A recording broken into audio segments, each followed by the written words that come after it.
The war with Japan was not limited to the battles on Pacific Islands. On the Asiatic mainland, the struggle against the warriors of Imperial Japan was fought on some of the most difficult terrain in the world. First to oppose Nipponese aggression, China's Generalissimo Chiang Kai-shek battled the invaders for 10 years before Pearl Harbor. Fighting on China's side were 3 squadrons of some 250 volunteer American airmen who called themselves the Flying Tigers, commanded by Texas-born Colonel Claire Chennault. In those dark days before Pearl Harbor, a handful of Americans took an active part in the attempt to check the Japanese aggressors.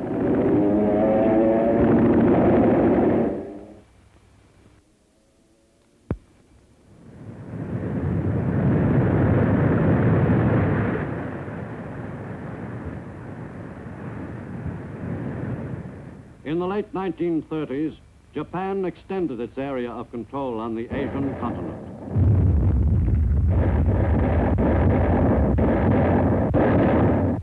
To the south, the Emperor's troops concentrated their attacks on China's coastal cities. With the area bordering the sea conquered, Japanese troops sealed off China's armies in the interior most effectively. But Japan was well aware that China was not thoroughly blockaded as long as supplies from the outside world could be brought into Rangoon, thence transported by rail to northern Burma, finally across the mountains to China via the Burma Road. In July 1940, that supply line, too, was sealed off. In Tokyo, the British ambassador, Sir Robert Craigie, advised Japanese Foreign Minister Arita that Great Britain was closing the Burma Road, a move intended to appease Japan, while Britain was engaged in a life-or-death struggle in Europe and Africa. The vital lifeline to China was cut for 3 months. In October, the road was reopened by the British, whose policy in Asia was stiffening, and supplies were again unloaded in Burma for the long overland journey to central China. On that tortuous route depended China's hope for survival in the desperate struggle against the aggressors. By December 7th, 1941, the Japanese had succeeded in winning control of great areas of the Asian continent. On December 8th, Japanese troops in Asia went to work in earnest. One of their main objectives was Burma.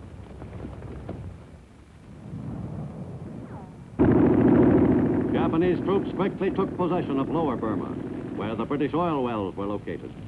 Before pulling out, British forces had set fire to the oil fields, which fell into Japanese hands in mid-April 1942.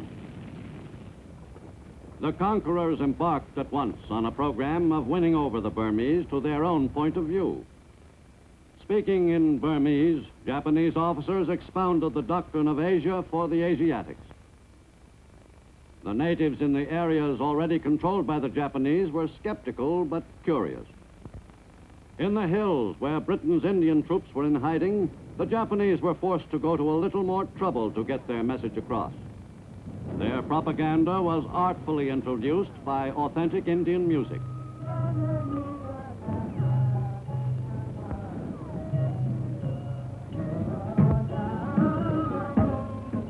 But the invaders weren't relying wholly on propaganda to achieve their objectives.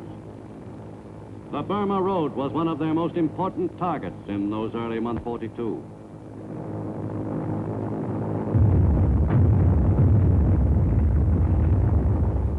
On the ground, the Japanese were intent on driving north from their newly conquered territory to cut the Burma Road and completely isolate China. That ambitious plan called for Japanese troops to advance more than 500 miles over difficult terrain against an Allied delaying action. The Emperor's troops attacked with great determination. In late March, the invaders had seized Toungoo, routing Chinese forces commanded by U.S. General Vinegar Joe Stilwell.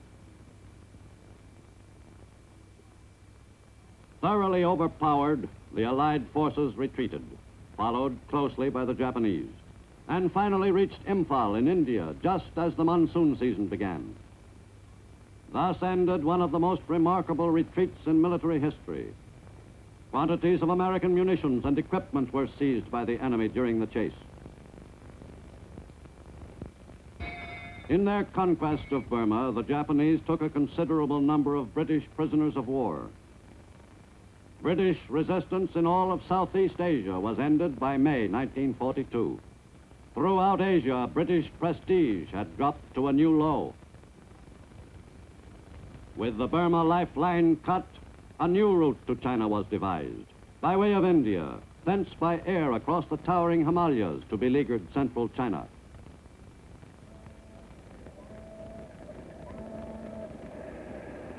Into Calcutta harbor came thousands of tons of supplies for China's troops, who were still grimly battling the enemy in the interminable struggle. Plus the invaluable vehicles so necessary in mobile 20th century warfare. At airfields in India's province of Assam, great quantities of American materiel were loaded aboard transport planes for the most difficult leg of the trip.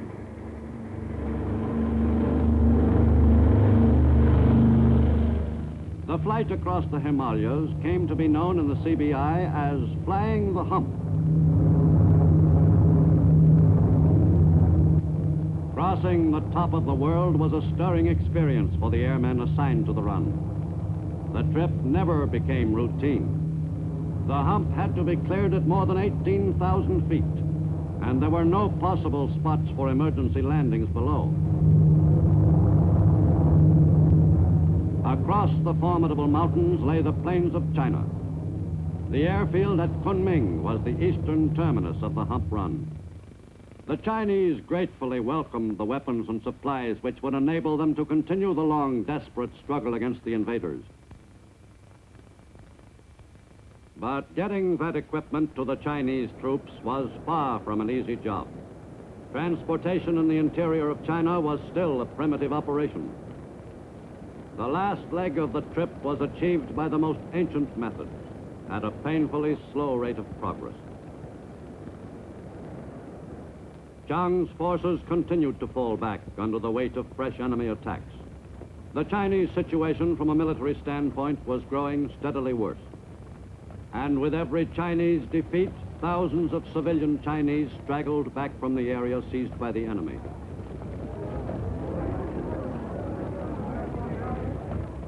Headquarters of the Chinese government had been moved to Chongqing as long ago as November 1937. Here, more than 1,000 miles inland, Free China dug in, determined to fight the enemy to the last. Air raid shelters were built out of the solid rock. The inhabitants of Chongqing grew accustomed to sudden raids by enemy planes. China's new capital was a high-priority target for Japanese bombers. As soon as the enemy planes were spotted far out of town, the alarm would be turned in without a moment's delay.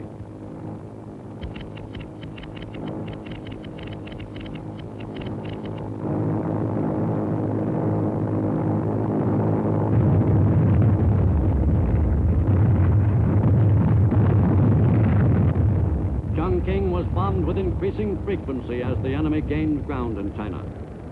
For the Chinese, 1943 was a most critical year in the long war against the Nipponese invaders.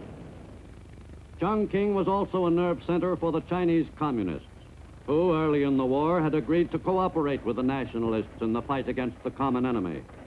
But in practice, the communists rarely cooperated with the Chinese nationalists. Throughout World War II, the nationalists were forced to cope with two enemies. The plight of the Chinese nationalist forces and the Chinese government grew more desperate. Politically as well as militarily, Free China was being backed into a corner. At the Quadrant Conference of Allied Powers in Quebec, the critical problems of Eastern and Southeastern Asia were explored in some detail. It was felt that the confusion of Allied commands in that theater was contributing to the enemy's successes.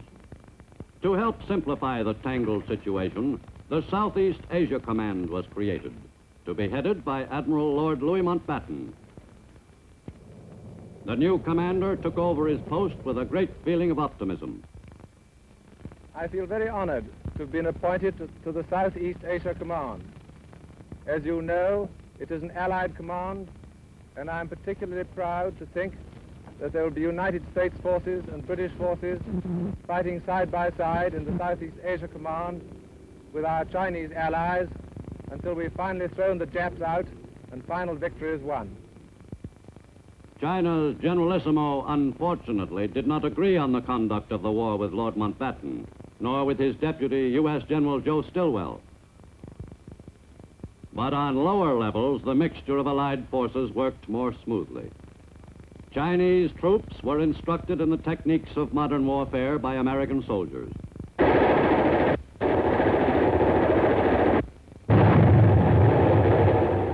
The Chinese were quick to respond to the American training.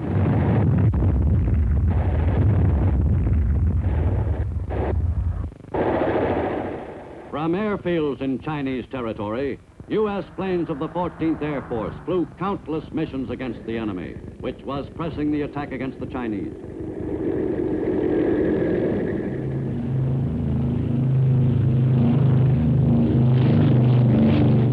The steady, day-by-day operations of the 14th Air Force against the enemy in China helped materially to keep free China in the battle during those dark years.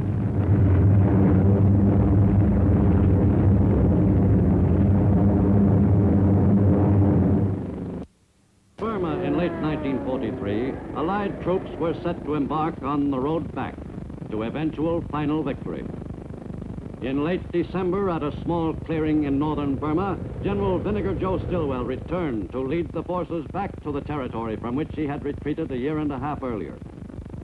In this drive, Stilwell had under his command 2 American-trained Chinese divisions, the 22nd and the 38th. The campaign to take Myitkyina was waged by a force of men fighting against overpowering odds. The Chief of Staff of the U.S. Army at the time, General George Marshall, summed it up in his war reports. The mission that the Joint Chiefs of Staff had given General Stilwell in Asia was one of the most difficult of the war.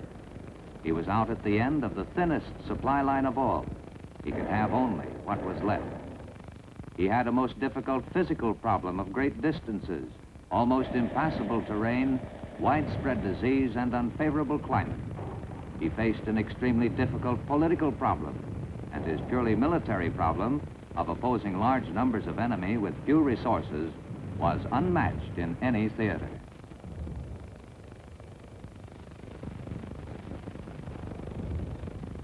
In his drive back, General Stilwell was accompanied by another celebrated figure, one of the small force of men who had made the memorable retreat, Dr. Gordon Seagrave, the famed Burma surgeon.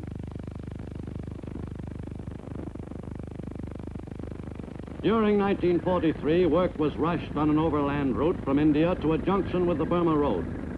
This ambitious construction project was a corollary of Stilwell's Burma campaign. When completed, the Lido Road would give the Allies a valuable supply artery between India and Burma. The road builders followed closely behind the fighting men. In the construction of the road, American ingenuity was supplemented by time-tested Asian methods. The results were gratifying to everyone connected with the project. But all this effort on the part of more than 20,000 engineers and laborers was to prove eminently worthwhile, for the flow of desperately needed supplies for the Chinese troops could be increased.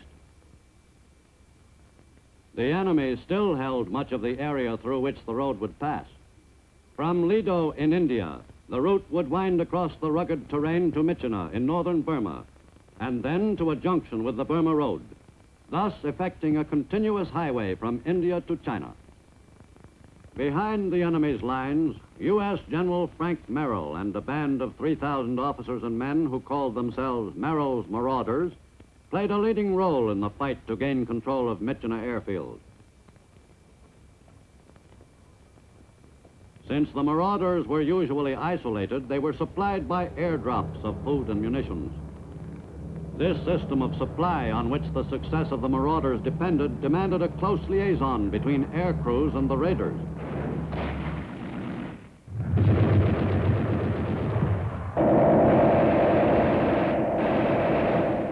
In their perilous operations, Merrill's men suffered heavy casualties. Using the same tactics employed to good advantage in Burma a year earlier by Wingate's raiders, the marauders fought 5 major and 30 minor engagements against a stronger enemy force and achieved their objective.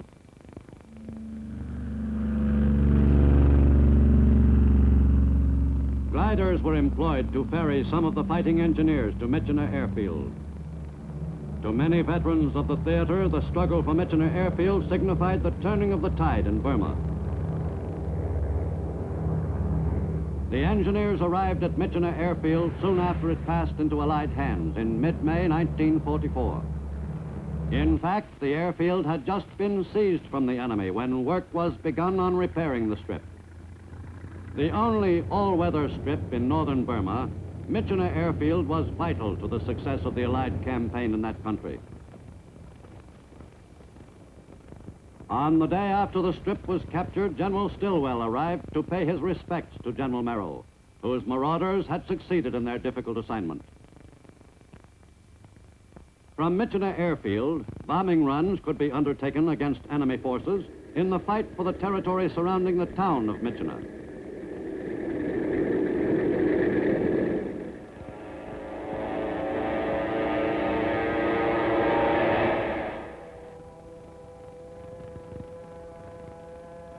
On the ground, forward observers called for more air support.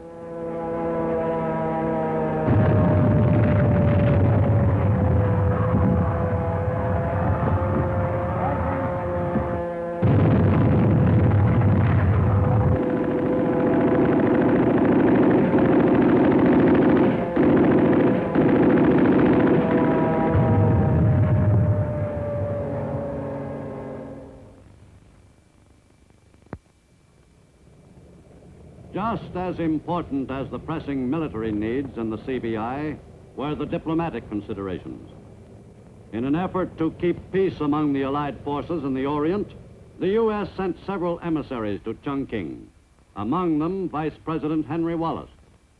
Mr. Wallace recommended to Washington that China be separated from the command of Zhang's bitter opponent, U.S. General Stilwell, a proposal seconded by the Generalissimo. But U.S. policy in China in 1944 was as variable as the spring breezes which played among the reeds. China's Generalissimo was often toasted one day and scorned the next. In the late summer and early fall of that year, the Chinese were forced to fall back again. Guilin and other cities in southeastern China were abandoned to the enemy. The hapless Chinese were the victims of a determined enemy offensive.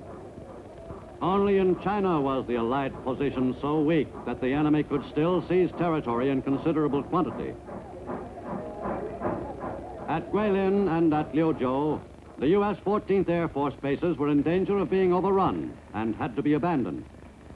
Before the American airmen pulled out, they took great pains to be certain that the enemy would not get much use out of the installations in the field. Bombs were set at strategic points on the airstrips.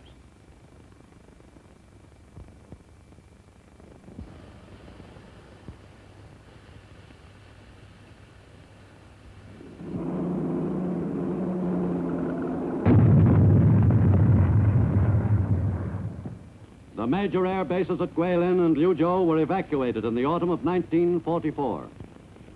The enemy gained possession of an area which included a total of 8 forward U.S. air bases, but not in very usable condition. All over the world, the Allies were driving the enemy back, but in China, the Allied position was steadily deteriorating. In Chongqing, U.S. General Albert Wedemeyer replaced recently recalled General Stilwell as Zhang's Chief of Staff. In late 1944, the Allied military picture grew somewhat brighter. In China and India, the finishing touches were added to air bases which accommodated America's newest and largest bombers.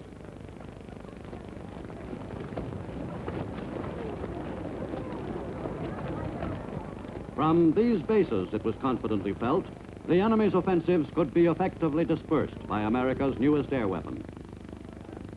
The new B-29s, operating in the CBI as the 20th Air Force, were capable of covering a range of targets which stretched from Rangoon to Japan itself.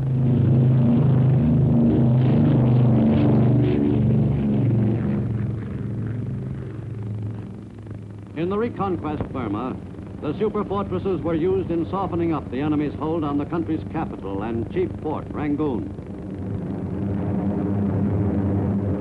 In one raid on Rangoon, 56 B-29s participated.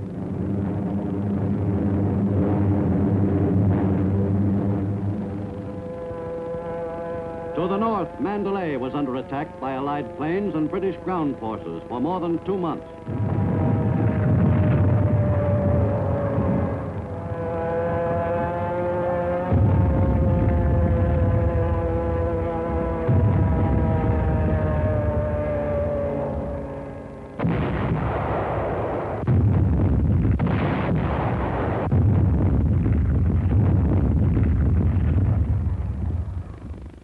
The Southeast Asia commander, Lord Mountbatten, inspected Mandalay soon after its capture by British forces. Meanwhile, in lower Burma, between Mandalay and Rangoon, American bombers attacked enemy military targets for the first time with Azon bombs, directed to their pinpointed objectives by radio control. The results were most successful. The capture of Rangoon was speeded up by an invasion from the air. A force of Gurkha paratroopers jumped in an assault on a strong point which dominated the approach to Rangoon. The operation went off smoothly, but it developed that the air invasion had not been necessary after all. British ground forces entering Rangoon via landings along the coast found that the enemy had abandoned the city.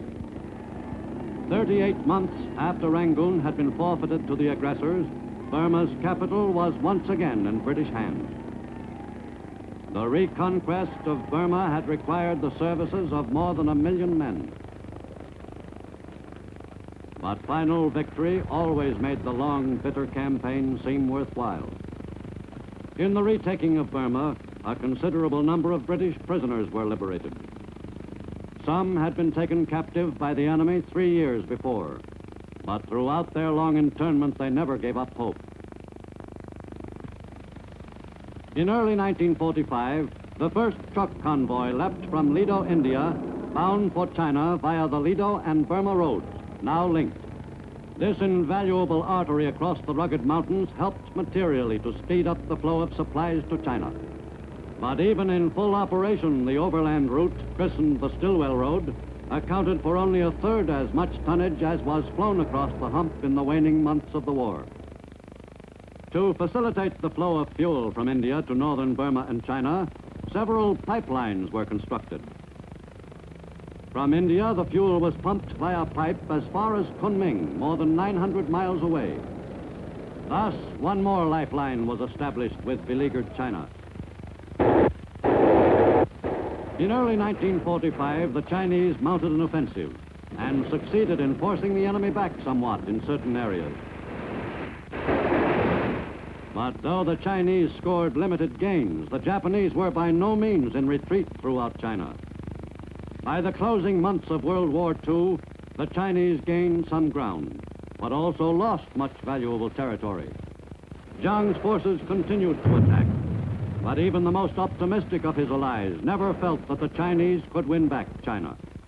In other parts of the Pacific theater, the Allied situation was brighter.